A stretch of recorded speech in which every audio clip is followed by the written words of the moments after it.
All right, John Fury, in an interview with the Metro, said here, and I quote, February 17th is the date. February 17th is the date they have got to work towards. In my opinion, Tyson needs a bit more time to get his conditioning right and his weight right. He's taken more punches now than he has in his whole career, and that could have shortened his career. That is the worry we have got here. Tyson is a remarkable man, but sometimes he needs to listen to a bit of common sense. Those are the words of John Fury, the father of heavyweight champion, WBC heavyweight champion Tyson Fury. You know, with John Fury, it's normally bravado. It's normally, you know, my son, he'll fight any man, this, that, the other. And, you know, I fear no one, we fear no one, we'll fight, blah, blah, blah, blah, blah, yada, yada, yada. That's all good, John. That's all good. You know, around the YouTubers and all that, the little YouTubers. Yeah, that might work, but in the boxing circles, yeah, good luck with that. But occasionally, he does say things that you can tell, you can tell he's being genuine. And sometimes John Fury runs the risk of actually being a bit too honest. You know, I think that in some ways he definitely did alienate Ben Davison. Because Ben Davison was very close with Tyson, a cheerleader almost. You know, as you can say, he's almost a cheerleader. And Ben Davison was pretty much out of Team Fury when John Fury said after the Otto Wallin fight, well, he couldn't beat Povetkin, blah, blah, blah, blah, blah, he's too light, he's this, that, and the other. Put on some weight, got a new trainer in Sugar Hill, and it was a revelation. And that was John Fury. Now, he probably could have done it a bit of a different way, not been so public with what he was saying and his, you know, critiques of Ben Davison, but he was. But at the end of the day, he was proven right by history. He looked great against Wilder in the second fight. So John Fury seems to be one of these guys where he talks a lot. He does. He talks a lot of you know what. He gives it a lot. He's one of these guys who he has to lie about absolutely everything, you know. And, you know, well, there's people who are like that where they constantly do it. You know, they are people you really have to look twice at and say, what? I don't want to be around that. But he does have a good eye for boxing when he wants to. When he wants to. And I reckon he's looked at Tyson and thought, following on from that performance against the Ngannou, seeing him in his recent fight, because it's not just the Ngannou fight. You know, against Dillian Whyte, you look good, but Dillian Whyte, you know, really that was what that was. Against Chisora, yeah, he was in there with a guy he was leagues better than, but the fact Chisora was able to actually get in on Tyson Fury a few times and land a couple of shots, even if they were being blocked, those are shots that I think if Fury was firing on all cylinders, he wouldn't even give Chisora the chance to even get up that close to him. Against the Ngannou, he was obviously dropped. Against Wilder, the trilogy fight, he was dropped twice. So he is getting hit a lot more, right? It's not like, excuse me, don't know where that cough came from. It's not like he's, you know, Arturo Gatti in terms of going in there and just, you know, taking, you know, punches after punches. It's not like that, but he is getting hit more. And I wonder if he's thinking, okay, what we need to do, we need an extensive camp.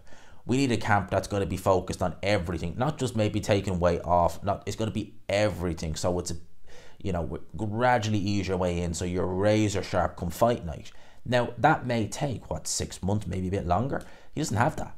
February 17th is the date, right? And I think he's looking at that thinking, all right, it is a bit short. I suspect with Team Fury, they probably thought that, okay, we're going to get through Ngannou, no real problem. We won't need any time to recover. We won't really need to worry too much about anything. But that wasn't the case, because obviously December 23rd was the date they were talking about, not this Saudi card for Fury Usyk. And then obviously Ngannou happened. Seeing what happened, he took a few licks in that fight. You know, his face was a bit mashed up. And they obviously think, okay, we need to rest him. We need to hold off, wait and see what happens. Oh no, we can't really, because we're fighting February 17th. It's just an extra 6 weeks. It's not a great deal of time. But I think they're in a stage now where they're backed into a corner where it's like, well, you're going to have to take it now. Because I wonder, because you're talking about Riyadh season, which ends, I believe, the end of March. If you reschedule that fight to, say, May or June, would you get the same pay given the fact it's out of Riyadh season?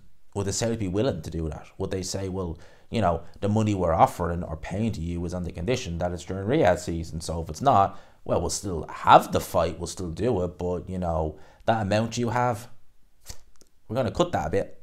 I wonder would that be something that they're worried about as well. Again, with that, I'm just speculating. I could be completely gone with that. But it is interesting that they're mentioning 17th, being, too soon. Carl Froch obviously talked about Fury over Christmas, saying he worries that will he overindulge and then push the fight back.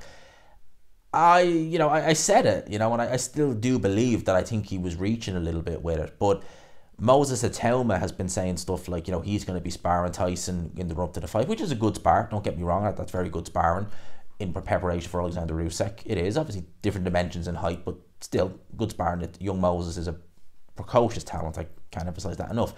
But he talked about that not coming until around about January time, which is roughly what, 6 weeks away from the fight. Yeah, so you would imagine that's normally when sparring goes. But the fact of the matter is, you've someone like Alexander Usyk, he's probably already sparring.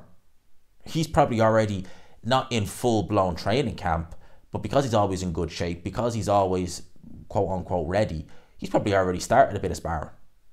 So will he be more prepared? You would imagine so. Maybe that's what John Fury's worried about. Maybe he already knows that Usyk is already kind of fully in camp mindset, and they're still kind of like, all right, let's just kind of ease our way in. Maybe he's thinking, okay, they've got a head start on us. We're behind. We need more time. We need to even the playing field. Again, I'm only speculating there, but it is interesting that John Fury is even saying, because, when Carl Froch did that video and he talked about, he might overindulge at Christmas, I was thinking, you're reaching a bit there, right? You're reaching a bit. But now you have John Fury saying February 17th. Maybe he's not. Like, maybe he genuinely... A lot of people in the comments were saying, no, they agree with Carl Froch. And then, to be fair, they made some valid points. I'll say they made some very valid points. It wasn't just, oh, he's a bum, he won't do this. No, it was proper valid points. So, interesting. Very, very interesting. That's what John Fury had to say. Let me know your thoughts in the comments below. I hope you enjoyed the video. Do you think that Team Fury may, I'm not going to say pull out of the fight, but reschedule it? Do you think that's a real possibility, or do you think, like me, it's a case of you're back into a corner now, you got to come out swinging? Let me know your thoughts in the comment section below. I hope you enjoyed the video, people. Smash the like button if you could. Hit subscribe, of course, if you haven't already.